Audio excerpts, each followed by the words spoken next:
names that I recognize, which is also fantastic. Thank you all very much for coming. If you've been to my webinars before, you know that I like to include practical activities. So for this webinar, Emily will send you a handout with some of the activities that you can use tomorrow in your classrooms. So there is quite a lot of practical stuff. The other thing I should say is normally I don't talk about my books, but for this webinar, I am going to take video from the second edition of Life. If you don't use Life, it doesn't matter because the ideas that I'm sharing are general, but we're going to try and show you 2 or 3 videos from Life to illustrate certain ways of making your videos hot, okay? Potentially there may be some technical difficulties because we're showing video, but we're going to see how we go, okay? But the videos that I'm showing you, you can also watch online, and I'll give you more information about that at the end, okay? Because we're just going to show short parts of videos, not all the video.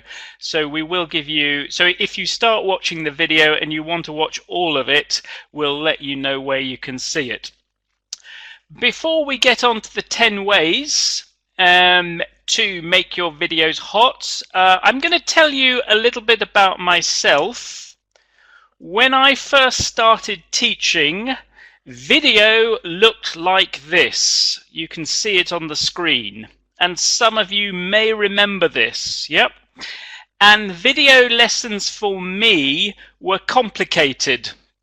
Sorry, Jackie, I'm showing a VHS cassette at the moment.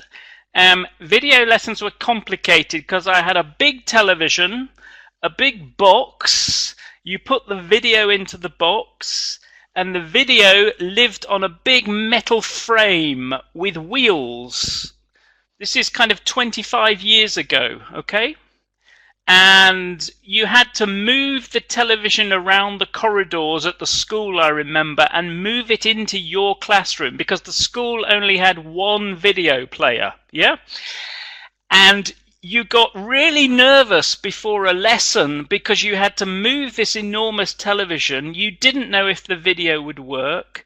There were 3 different remote controls and lots of cables. And then you put this video in and you played a whole video for like 30 minutes. And the students, yes, Louisa, it was always impossible to book the video. I remember the sound was terrible. It was hard times. People are writing. It was exactly that. It was a nightmare. And so I absolutely hated using the video. But when you finally got it in the classroom, it was fun to use video.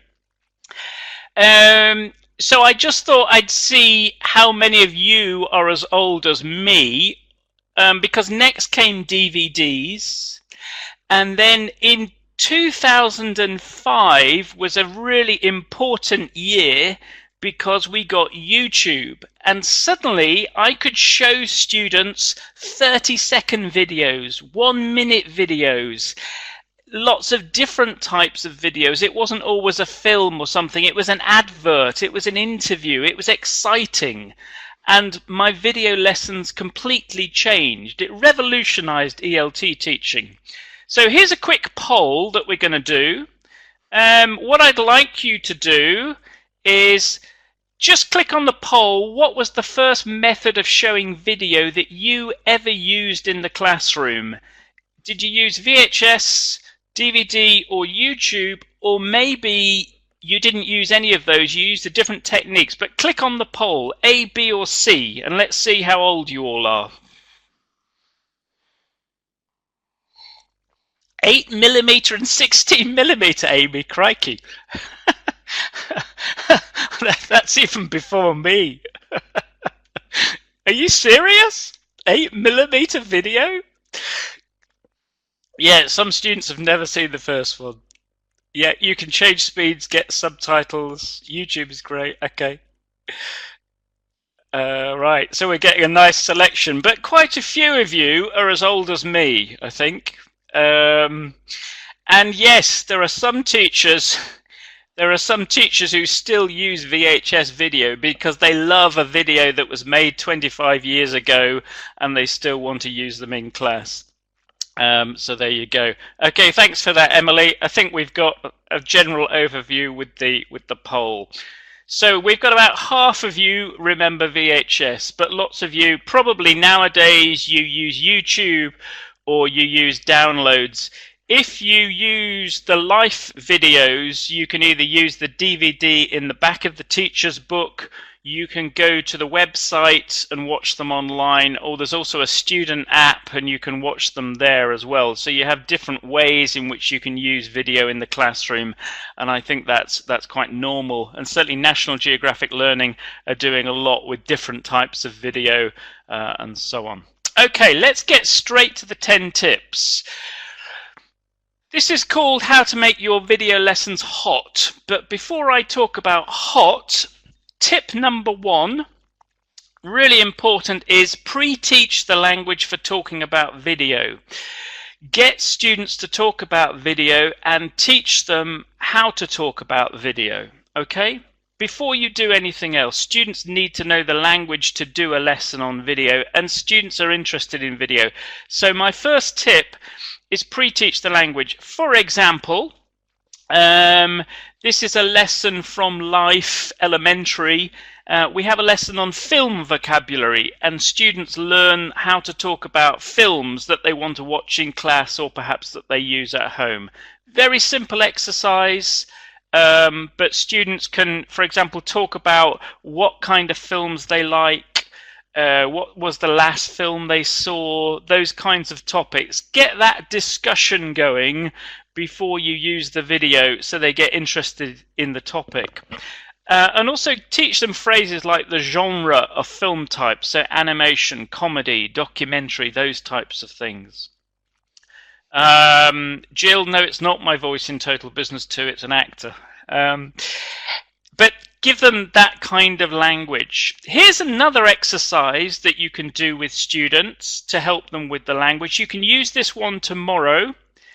I'm sure lots of you are familiar with Find Someone Who activities. So this is nothing new, but this activity is a Find Someone Who to get students talking about video. So what I do in class is this. I get them to read the sentences and I check that they understand the vocabulary, okay, so that they understand all the words. Then if you've never done Find Someone Who, you tell all the students to stand up, they walk around the class and they go up to a person and they might say, have you watched the same film more than 20 times? And if they find a student who says yes, they write the student's name and they write the name of the film that they've seen more than 20 times. There's a comment there about Find Someone Who working well in big groups. What you can do if you've got really big classes, it puts students into groups of 6 or 10 and they do it kind of in the round. So let's just try this. Has anybody here watched the same film more than 20 times? I'm going to tell you the film that I've watched more than 20 times. There it goes, Star Wars. I've seen it more than 20 times because I watched it when I was 10 and then my child now watches it all the time. Emma's asking me why. Just because my kids now watch it. Top Gun. Anybody else watched a film more than 20 times? Somebody said Titanic. What was the film? Snow White. Yeah, the Disney films, you tend to watch them when you're young and then you start to watch them with kids. Chitty Chitty Bang Bang and so on. Okay, so you get the idea.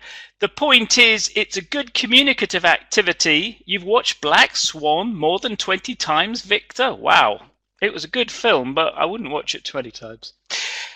The point is, you get everybody talking about movies. Yep. Svetlana is saying, well, when you have 27 students in class, what I would do is divide them into groups of 6. and then I would get them to talk to each other in groups of 6, not have the whole class, because not everybody can get students doing it. So you put them into little groups and they interview each other. So they interview one student, then turn to another. They don't have to get answers for all the questions, but it gets them using that language. And it means that they start to talk about video, and you also get to discover what students watch at home and what they're interested in and what YouTube videos they like. Monica's asked, Sylvia said, what about private students? I think actually find someone who's quite a good way to get private students talking, because it's one-to-one interviews and then you move to another person. With individual classes, I would just discuss the 8 points with my student, and I'd talk about what I've watched and they'd talk about what they've watched. Okay. All you're doing is getting students to use the language they need to talk about video, and it's like a needs analysis. You're finding out what kind of video they like and then thinking, how can I integrate that into the class? Okay. This, find someone who is going to come with the handout. Okay, so you can try this with your students tomorrow. Okay, tip number 2, find the right kind of video for lots and hots. So, lots, lower order thinking. We do a lot of lower order thinking in class, which tests basic comprehension. In a video lesson, lower order thinking. Yes, Jackie, I'm showing a diagram of lower and higher order thinking on the screen. Sorry if you can't see it. So I would show the video and students would watch it and answer comprehension questions. That would be lower order thinking, because all they're doing is I'm checking their comprehension. With higher order thinking, I'm trying to develop their critical thinking and their creativity with video. Now, what happens a lot in video lessons is that students watch a video and we test their basic comprehension, so we only develop their lower order thinking. But when I watch a video, when I'm looking for good video, I want to check that the videos will also develop higher order thinking. I want to write comprehension questions, but I also want to develop their critical thinking and their creative thinking. So when you're watching videos, think carefully about, can I develop lower order thinking and higher order thinking? Okay? Now we're going to do a little exercise. You're going to watch a video, which I like, okay? And I want you to think, when I first watched this video, it's really good for a grammar point. And it naturally asks students to do something afterwards. I want you to watch it. What is the grammar point and what do students do after they've watched the video? Here we go with the video. Let's hope it works. Over to Emily. This is my friend Alistair Humphreys. He's an adventurer and a writer, and in the summer he invited me on a micro-adventure in Croatia. The idea was to fit in as much as we possibly could into 24 hours and to make a short film about it. So first we made a toast. Thank goodness the rain stopped. We ate an ice cream. Slag? Al slapped a wall. We bought some bread, some grapes, some meat. Thank you. We walked down some steps, hired a car and left the city. We drove through a tunnel, further down the coast, past this boat, over a bridge, round this bend. Stalled. We found a river and went for a swim. We saw some fish and a dragonfly, and we sat in the river's current. Then we drove up into the mountains. We stopped at a castle where Al sat on a wall, and I tried to do an interview. We drove along this trail where we finally abandoned the car and distributed all the food that we had. You got the light one. We walked up a path, through some trees, saw a butterfly. We hiked further up out of the tree line and finally made it onto the top of the mountain with an incredible view of the coastline. We had some water and watched the sunset. We made a sandwich and had a beer. We took a photo of the city lights below. You could hear music in a bar playing faintly in the distance. I pointed rather courageously, as did Al. And we slept in bivy bags on the top of the mountain.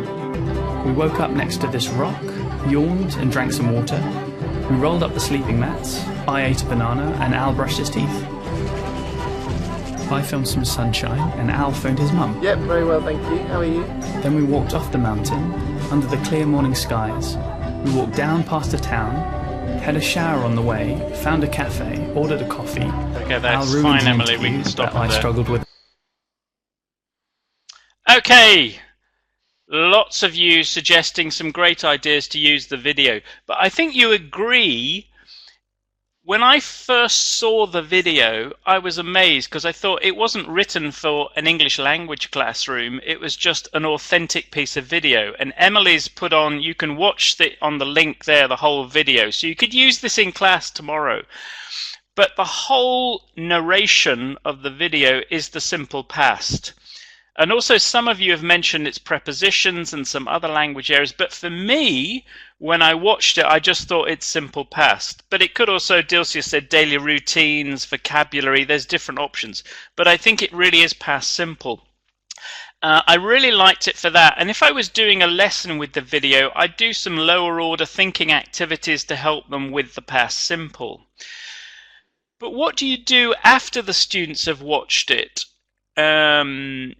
One or two of you put in suggestions, but actually this video is basically, the video maker is saying, I made a video called a micro adventure and I videoed my life for 24 hours. So the next step is naturally to say to the students, plan a video in which you're going to film your life for 24 hours. Chow Wei, you've said write a brief summary. That comes up later. That's good for higher order thinking. But Irina, they could make their own vlogs. They could narrate a micro adventure of their own city. It's really, for me, it's an obvious video to use. And it's not written specially for the classroom, but in a way it's perfect. They could write about their adventure if they don't make a video, Erhan. There's lots of different options.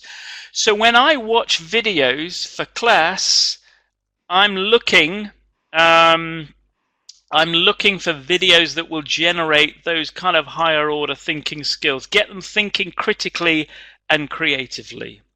And I love this video because it generates lots of interesting activities for the students.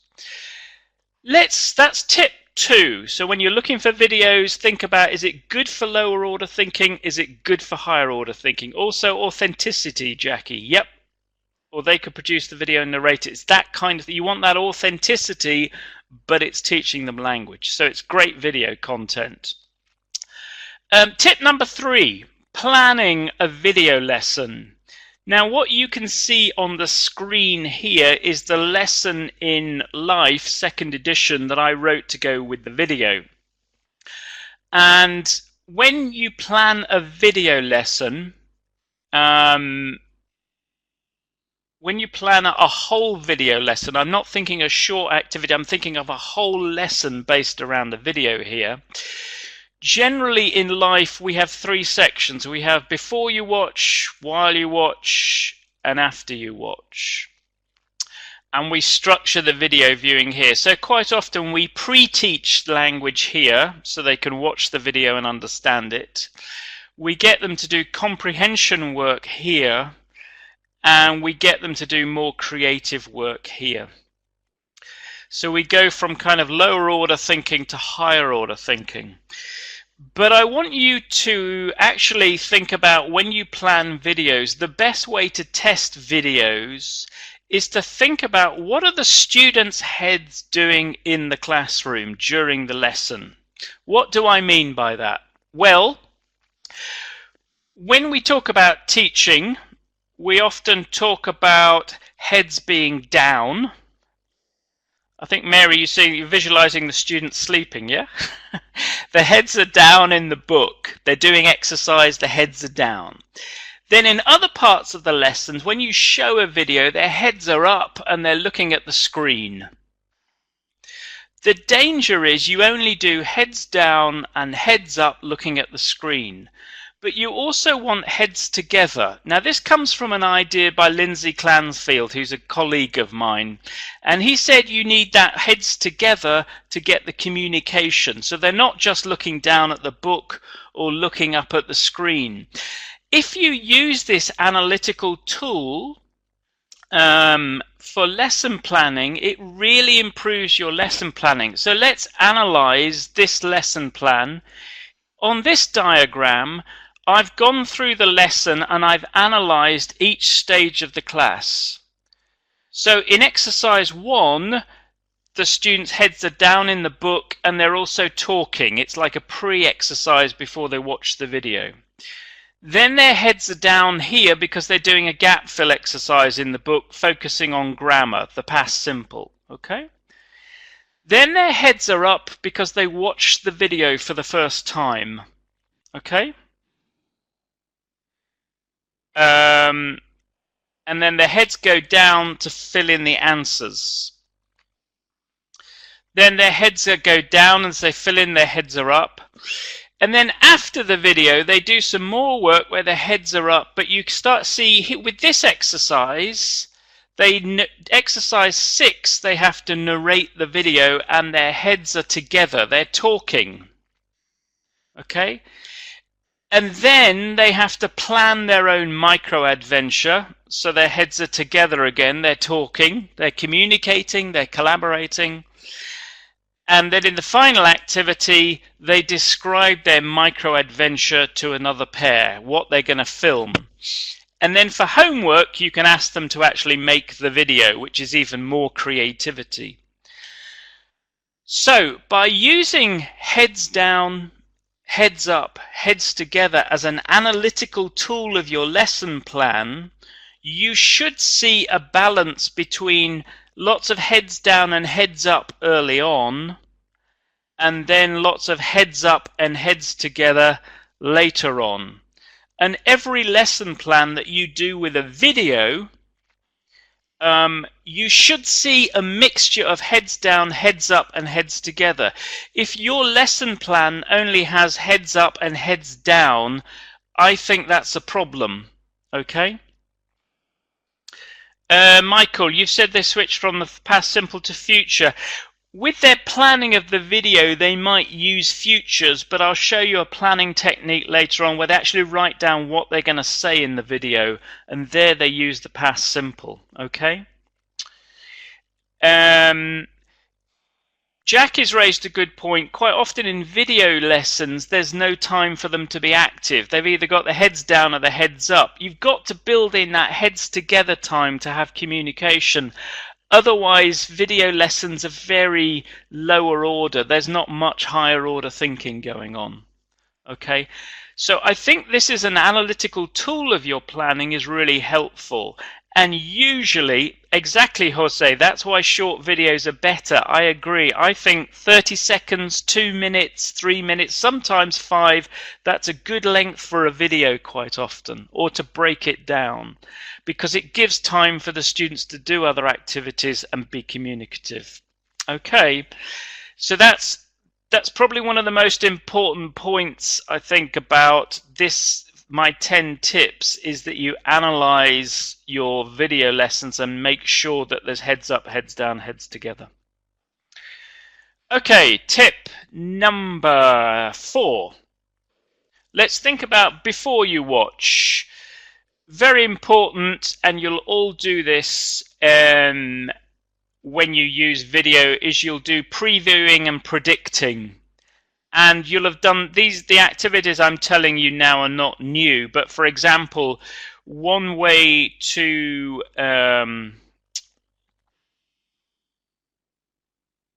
JC Hyacinth, you've asked about heads up together. Would it be half the session? For me, that wouldn't be too much, although normally it's about a third, and a third, more or less, as a general rule. Let's move on to point 4. Before you watch, preview and predicting. One thing we do with preview and predicting is you can write 8 words from the video on the board before students watch and say to the students, what do you think the connection is between the 8 words? What do you think the video is about? Okay, very simple, doesn't take much preparation. Another way to do it is to show students clips from the video. So these 4 pictures are taken from the same video, and I say to the students, predict what order you think you'll see the images in the video, and have to talk about the video and work out the order. So I take screenshots of the video and then I show the 4 images.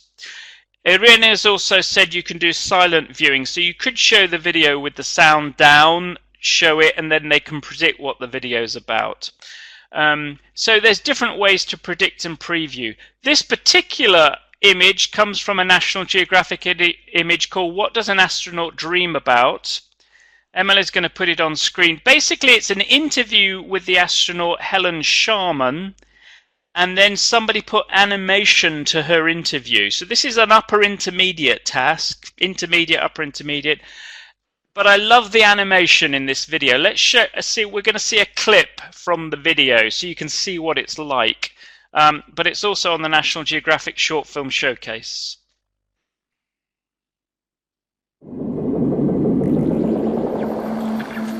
Everybody talks about how beautiful the Earth looks.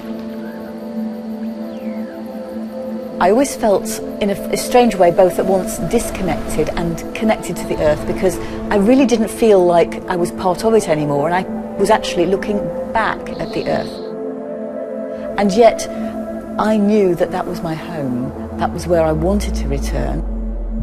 I absolutely wanted to go back.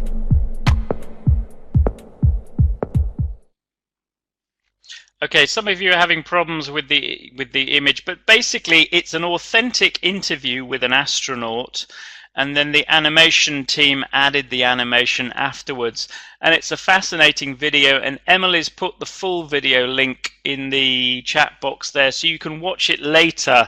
It's about 7 minutes long, but it's a fascinating video. And because of the animation, it's so visual, which makes it really interesting for the students. Just watch it for your own interest. She describes, after she came back from space, what she dreams about now when she goes to bed.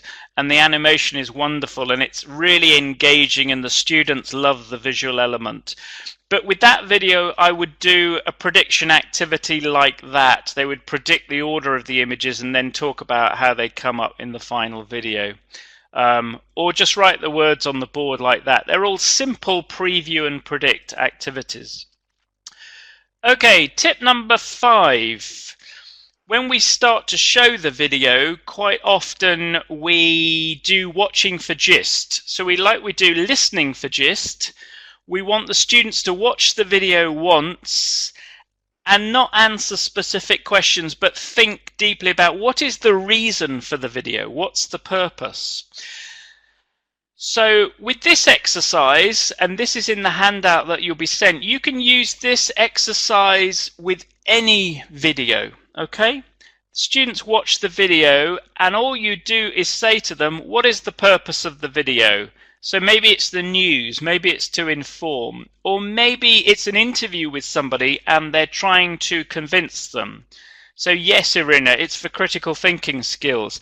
Is the purpose that they tell a story to entertain, educate, advertise? Do they want to shock you? Do they want to make you change the world in some way?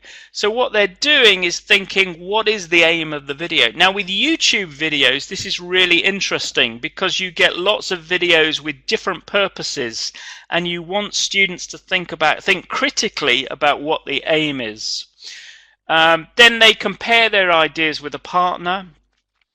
And then the other activity I do, you can either do the exercise 3 before you watch the video, or you could do it after. They work in groups and they discuss the purpose of trailers for movies, music videos, the news, a how-to video, the types of videos that they watch on YouTube. And it gets students thinking critically about what is the purpose of video.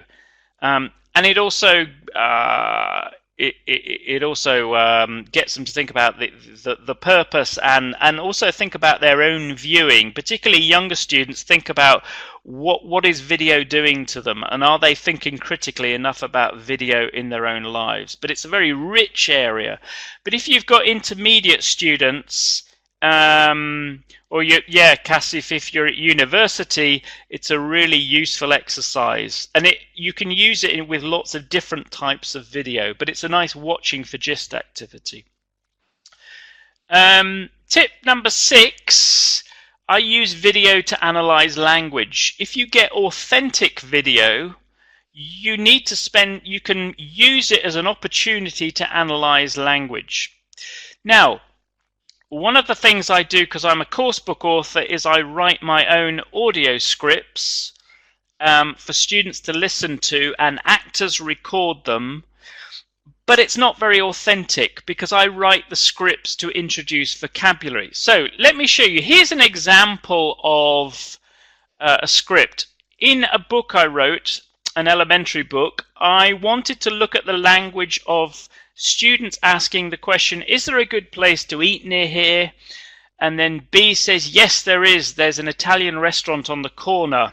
It serves delicious pasta, goes straight down the street, and it's in front of you. Now, it's very useful for teaching the language of directions or talking about where they like to eat, but it's not authentic. You can tell, you'd agree it's not authentic language. It's me scripting it, yeah? But it's useful to play it to introduce students to language. One thing we've done with Life second edition is go out with video cameras and just interview people in the streets.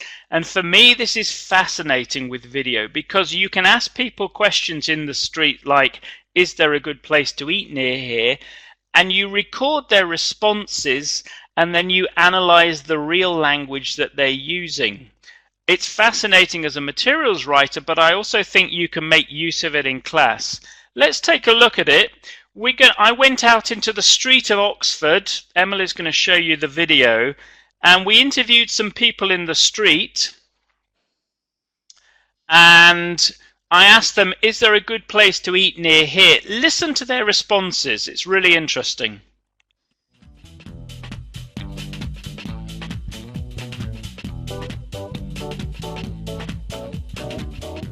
Yeah, there are some places. I mean, there are some choices, which is Italian, Turkish, Greek, and further pizza places.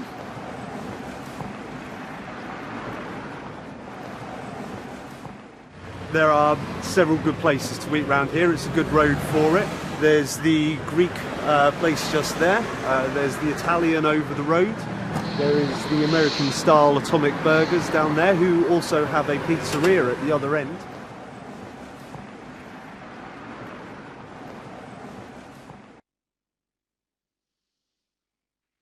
Okay, I'm not sure if you all heard the video, but you got very authentic responses. If you couldn't hear the video, this is what they said. The first person said, the Italian man said, yeah, there are some places. I mean, there are some choices, which is Italian, Turkish, Greek, and burger pizza places. The second man, who was from Oxford, said, there are several good places to eat around here. It's a good road for it. There's the Greek place, just there, just there. There's the Italian, etc. The point is that I could write the answer to is there a good place here, but why? If I've got my phone and I can make a video, I can just walk up to friends, ask them a question, video them, and then show it to students, and straight away I can show students examples of authentic English. It's still important that they listen to the kind of scripts that I write because they're models for language. But if I want to develop their listening skills, I just video them, people answering the question. And it's with higher level students, you can give them transcripts and you can give them the task. You can say to your upper intermediate or your advanced students, find me an example of a false start or repetition where the speaker starts and then starts again. Find me an example of an error. Find me an example of a filler, a word like that kind of language. Contracted forms, I'm, he's, theirs, that sort of language. Find me some examples of idiomatic phrases. Let me show you the answer. The text in red on the screen, the text on the screen in red illustrates, for example, here we get a false start. There are some places, there are some choices. It's a sort of false start repetition. We get which is Italian. It's a sort of, we get an error. We get fillers like we get contracted forms like theirs, and we get an idiomatic phrase like it's a good road for it. As a materials writer, I would never write a phrase like it's a good road for it, but it's real English. So for higher level students, it's great. You can use it with lower level students, Emma. I think it's useful to raise their awareness of them. It depends. It depends on the piece of, but quite often I do this kind of analysis with intermediate plus students. But you can draw attention to certain features with lower level students. Roxana, I don't understand why it's impossible for people who live in Spanish language countries. If the question is about making video, you can interview anybody speaking English. It could be other teachers in your school speaking English. It could be some of your higher level students. Interview your advanced students and get their responses. It's really useful, and it provides a model to students. And this brings me to tip number 7. Video provides model versions. This is really important. Video provides model versions. When a student watches someone on the video doing something, you show them what it is you want them to do. So if I say, is there a good place to eat round here? If I show that video to students, then when I say to them, how would you answer the question, I get much better answers. And one of the things that we've done in Life 2nd edition is we've made videos.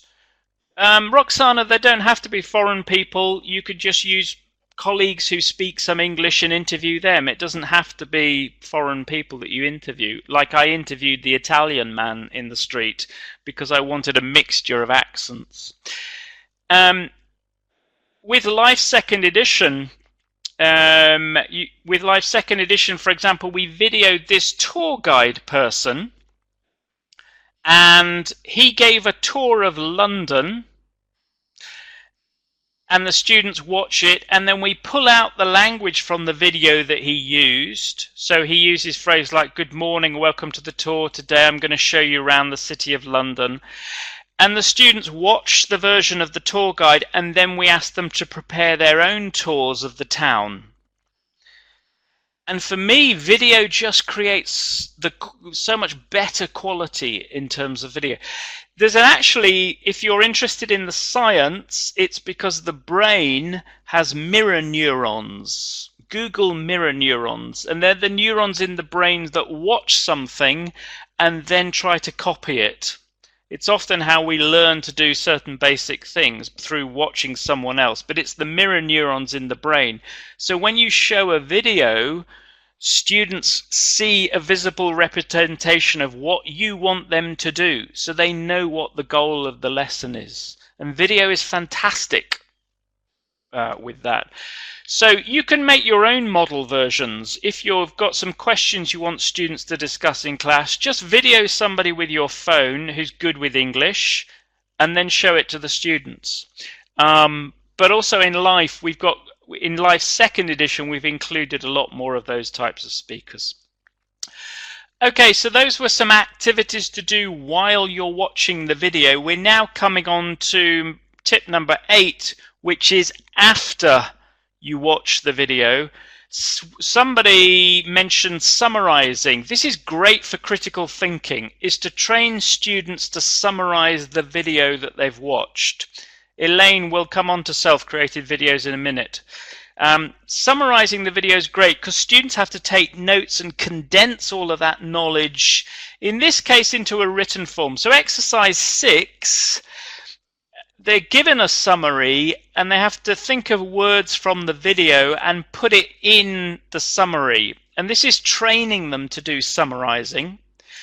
And then when I do a video lesson again in the next lesson, I might say to them, write the whole video. The other way of summarizing videos is to doing speaking summaries. So in exercise 6, students have watched the video Then they get into pairs, so it's a heads together activity, and you play the video but with the sound off, and students talk about what they're seeing on screen. So they're having to summarize what happened in the video. So it's a spoken summary. So it's a speaking activity, but they're still using summarizing skills. And it's a sort of heads up, heads together activity. Okay? Number 6 is particularly effective with certain types of videos, and it's really good. Yes, Diogo, you could get them to redub the video if you had that technology and you had the time. But I like doing this in class because I can put all the students in pairs and they take turns at summarizing the video with the sound off. And it's fantastic for their critical thinking. I really can't recommend it enough. Okay. Yeah, Mirel, with some of these activities you might use them before, while, or after. It varies, so I'm generalizing, but we're mainly on to after the video type exercises. Okay, tip number 9. Plan a video in groups. We get on to students thinking about their own videos. Now, some teachers say to me, I don't have time for my students to make videos, or my students don't have the technology. Okay, that's fine. But they can plan a video. So with the video I showed you earlier, the micro adventure, I put them into groups and they plan their own micro adventure. And what's important about this is not so much the making the video, but it's the language practice that comes from discussing and planning the video. But here's a tip. What I do in class is I give them this pro forma, and you're going to get this pro forma with the handout. And you can see this is a planning tool. I put the students in groups, and one student has the pro forma, and this is to plan a 2-minute video, and you see it has a time column that goes 20, 40, 60, 1 minute 20, 1 minute 40, 1 minute 60. So that's their schedule of the video. And then in the first column they discuss what is the video going to show. What will we see on the video? And they can either draw their ideas or they can write what they're going to show on the video. Okay? And in column 2, now earlier somebody said, isn't this practicing future tenses? In this second column, what will you say or hear? This is where they would write the narration. So for the micro adventure, they would write sentences using the past simple. It's planning the narration. Now what I've found is if you use this activity, students really have to think about everything for the video. It generates lots of language practice in groups. They have to think critically and creatively, and you generate lots of useful English. So it's a really important tool, and it's a great way to get them to plan carefully. Okay, which brings us, of course, if you can get students to create their own videos, that's fantastic. Now, sometimes teachers say to me, I can't make videos with students. My students don't have the technology, or we don't have the time. But just make 60-second videos. Ask students to maybe do it for homework. And I want to finish with a video that was made by a school in Africa. Now, I'm involved in something called A Day in the Life of Students. And this is a competition run from Poland. And the teacher, she's a fantastic teacher called Magda de Gala. She runs a video competition every year. And she asks teachers from all over the world to get their students to produce a video that just shows a day in their life. And students produce all sorts of interesting videos. And I'm one of the judges on the competition. And what I thought I'd do, if you wanted to enter, she'll run the competition this year in 2019. So the link's at the bottom of the screen. Your students could try to get to enter the competition. The video, there are different categories, but the video that won the primary school one was a video from Malawi in Africa. And I want to show you it because it's interesting. The only person with the video camera was the teacher who had the video on her phone. So she worked with 250 students. There are 250 students in her class to make a very simple video. And for me, this is a beautiful example of a very low technology situation. She doesn't have lots of technology. She doesn't have resources, but it's fascinating to watch. So here we go. We're going to watch the video now. This is called A Day in the Life of African Students.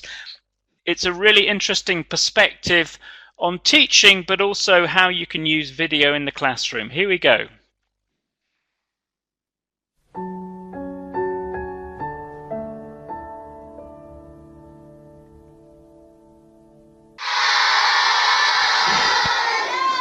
Hello. This is my third grade class from Malawi class. 270 children. Sometimes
As some of you have seen, I absolutely love the video, and although it wasn't the most technically brilliant video, we chose it because it was emotionally interesting, and I thought it was a beautiful example. Like some of you said, how can we complain about our class size? She has 250, but also she's in a very low-tech situation, and she can still create videos with the students. I want to show you another video. We told the students were told by Magda that they'd won the competition, and they videoed the students when they were told that they'd won the competition. So Emily's, this is the students when they heard that they'd won the competition. Off we go. I love this video.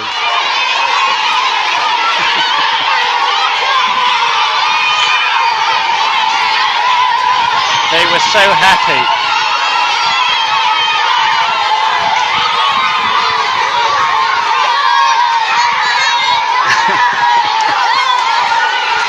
Okay, we get the idea, Emily. So you see, for me, that it just shows how motivating it is for kids. And some of you have asked the question about, but what about video with adults? I don't see a difference. I think video is motivating for adults as well. And adults, there were some older children that entered the competition, so there's a there's a prize for the winners, the other winners. But go to the website from Magda and look at the other ones. But I think these were particularly good examples of students and teachers creating their own video content. And that's, for me, that's what should happen at the end of a video lesson, or that we use video in the class to inspire that kind of higher order thinking. Okay, we're coming to the end of the webinar. So to sum up, here are the key points from my short webinar. Pre-teach the language. If students don't respond to the video, maybe it's because you haven't taught them the language that they need to talk about the videos. So use to find someone who have a pre-teach language. When you're looking for videos, you might find a fun video, but look for videos which will encourage lower order and higher order thinking. Remember, heads down, heads up, heads together, and get a mixture of that, okay? Before you watch activity, preview, predict. Play the video with the sound off, sound on, guess what's going to be in the video. It's really important. Critical thinking. Identify the purpose of the video. Use the exercise that's coming in the handout. Make your own videos. Use your mobile phone, video, get authentic English, and then analyze what people do with authentic English. It's really easy to do it. Okay. Provide model versions. If you think students are going to have a problem with a role play, get two friends to do the role play, show it to the students, and then get them to do it. It really helps because they know what the goal is. Summarizing skills, good for critical thinking. Get students to summarize videos, either writing but also speaking. Play the video with the sound off and they summarize what they can see. Get students planning. Use planning pro formas. That planning time is crucial and it's really generative in terms of language. And finally, try to get students to create videos. Quite often, get students to create videos outside of the class time because the technical side of making videos is time-consuming. Set it for homework. Okay? Those are my 10 tips. If you're interested in further reading, Life Second Edition is now out. There are different levels, but there's DVD, there's online video content with all of it. If you're interested in Heads Up, Heads Down, Heads Together, Lindsay Clanfield wrote an article on this some time back in the magazine English Teaching Professional. If you Google English Teaching Professional, it's a journal, it has its own website, you can access the article there. I also wrote a book for material writers called How to Write Audio and Video Scripts. And that's published by EL Teacher to Writer. It's an online book with lots of tips on writing your own videos and audios. It's really for materials writers, but it has ideas for teachers as well. I wrote another book called ETpedia Materials Writing, which has ideas for video. And also my latest book with National Geographic is called Critical Thinking in ELT. It isn't available yet. It will be available in March. And it has lots of information about higher order and lower order thinking. And I wrote it with Paul Dummett, who also wrote Life. But look out for that new publication. Lots of ideas on lower and higher order thinking that's coming out. If you Google, if you go to YouTube, you can also find a YouTube video of me. Type in John Hughes talks about using video in the classroom. It's a YouTube video interview you can watch as well if you're interested. But Emily is going to send you the whole webinar recording, the slides, the handout, so you can check all of those references. And she's been typing lots of links into the chat box so you can watch the videos that I've shown and all of that stuff. And it's nearly 2 o'clock in England, so thank you very much for attending. We have about 2 minutes left for any questions. Any quick questions you want to type in the chat box? I've probably got time for 2. Or maybe not. But thank you for the positive feedback. And we actually got up to 500 people at one point, so that's amazing. That's really a brilliant turnout. Emily, I think we're done. I don't think there are any questions now. So you can take over. Okay. Goodbye, everybody. Thank you for coming. All right. Bye, John. Thank you so much. And thank you, everyone, for joining us today. I just have a few closing points here to mention as we wrap up. As John mentioned, many of the examples used today and pages were all from the second edition of Life. To learn more about Life, I'm just going to put the link to our microsite right here in the chat box. You can learn more there. And we will be sending you a certificate of attendance, the slides from the session, a recording, as well as the handout that John mentioned. So stay tuned. That should get to you in about 5 business days. If you don't receive it by then, you can always email us at ngl.webinars@cengage.com. I'll put that right in the chat box right now. And again, thank you everyone for joining. We will have a second session of this webinar tonight. It will be at 9 p.m. John's time, UK time. And if you did miss any of this and would like to catch a second session, you can register on the website. And last but not least, we do have a full schedule of webinars going on now through April. They're not all up on our website, but they'll be there soon, and you can register for them at eltngl.com/webinars. And you can also receive email notifications of new ones. I'd recommend doing that, so then you just get notified when a new one is up. And we'd love for you to check out the blog as well. John is a frequent contributor to that. It's eltngl.com/infocus. And I'm seeing a few questions about downloading a certificate. Don't worry if you can't download it here. It will be emailed to you. So thank you all for joining us. Please definitely feel free to connect with us on our social media channels. We're on Facebook, LinkedIn, and YouTube. And we'd love to hear you to join our community of teachers around the world. And last but not least, we do have a survey. We'd love to hear your feedback and any ideas on future webinars that you'd like to hear. So thanks everyone for joining, and thank you, John. All right, have a great rest of your day, everyone.